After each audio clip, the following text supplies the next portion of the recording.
Bismillahirrahmanirrahim. Assalamualaikum warahmatullahi wabarakatuh.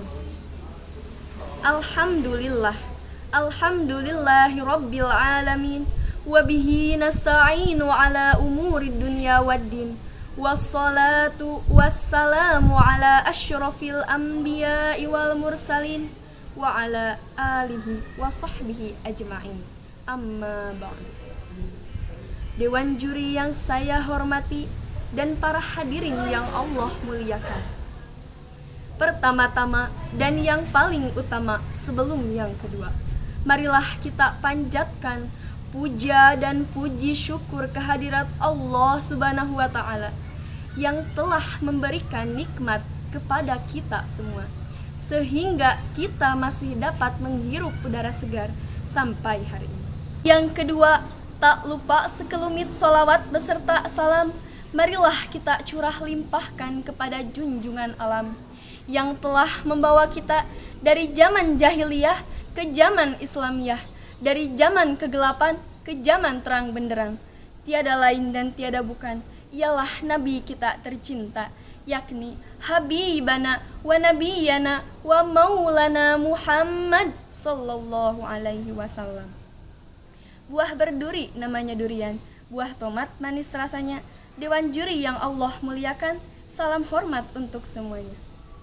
Pada kesempatan kali ini, izinkan saya untuk bertausiah dengan tema keutamaan ilmu dan orang-orang yang berilmu. Hadirin yang saya hormati dan Allah muliakan, ilmu mempunyai peranan penting dalam perjalanan hidup kita. Mengapa? Karena dengan ilmu kita akan mampu membedakan mana yang hak dan mana yang batil. Dengan ilmu juga kita akan lebih mantap dalam menjalankan ibadah kepada Allah Subhanahu wa ta'ala. Oleh karena itu, kita harus menyadari bahwa menuntut ilmu adalah kewajiban bagi setiap muslim dan muslimat. Hal ini sesuai dengan sabda Nabi Muhammad sallallahu alaihi wasallam yang berbunyi, "Thalabul ilmi fariidatun ala kulli muslimin wa muslimah." Sebagai seorang muslim yang telah mengerti pentingnya ilmu, sebaiknya kita tidak hanya mempelajari satu bidang ilmu saja, misalnya ilmu agama saja atau ilmu pengetahuan saja. Karena jika kita hanya mempelajari satu bidang ilmu saja, maka hidup ini tidak akan seimbang. Without theology, life will be blank. And without science, life will be lame. Tanpa ilmu agama, hidup akan menjadi buta. Dan tanpa ilmu pengetahuan umum, hidup akan menjadi pincang. Dalam Quran Surat Al-Mujadalah ayat 11, Allah berfirman, A'udzu billahi minasyaitonir rajim. Bismillahirrahmanirrahim. Yarfa'illahu allazina amanu minkum wallazina utul ilma darajat. Shadaqallahul azim.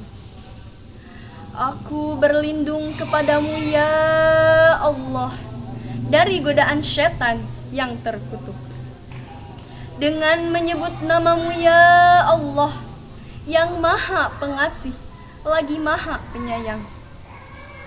Allah akan meninggikan orang-orang yang beriman di antaramu dan orang-orang yang diberi ilmu pengetahuan beberapa derajat. Maha benar Allah dengan segala firman-Nya. Hadirin rahimakumullah. Dalam kehidupan sehari-hari, kita pasti tahu bahwa orang yang berilmu dan orang yang beriman memiliki kedudukan yang terhormat dalam masyarakat, bahkan selalu dijadikan panutan.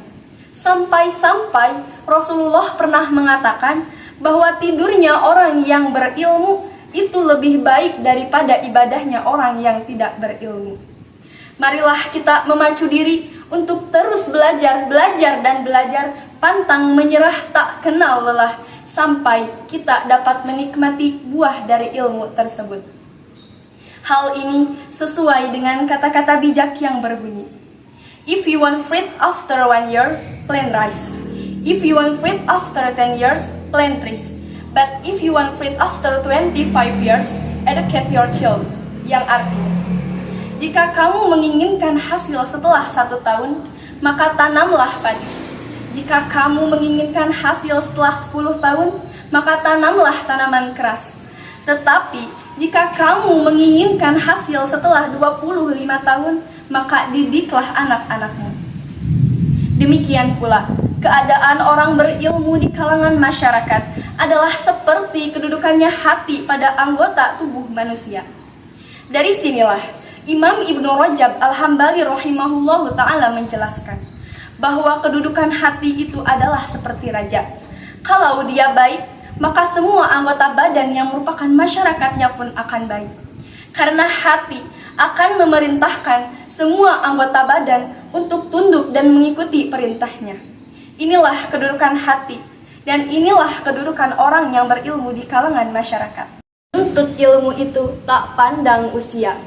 Carilah ilmu dari ayunan sampai ke liang lahat. Maka dari itu, marilah kita sama-sama untuk terus menuntut ilmu dengan rajin dan giat agar kita bisa mendapatkan keutamaan ilmu dan mendapatkan derajat yang tinggi di sisi Allah. Amin ya Allah ya Rabbal Alamin. Mungkin cukup sekian yang dapat saya sampaikan, kurang lebihnya mohon dimaafkan. Unzur ma qila wa la tanzur man qila. Lihatlah apa yang dikatakan, jangan melihat siapa yang berkata.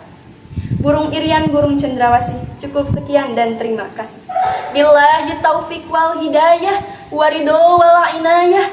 Wassalamualaikum warahmatullahi wabarakatuh.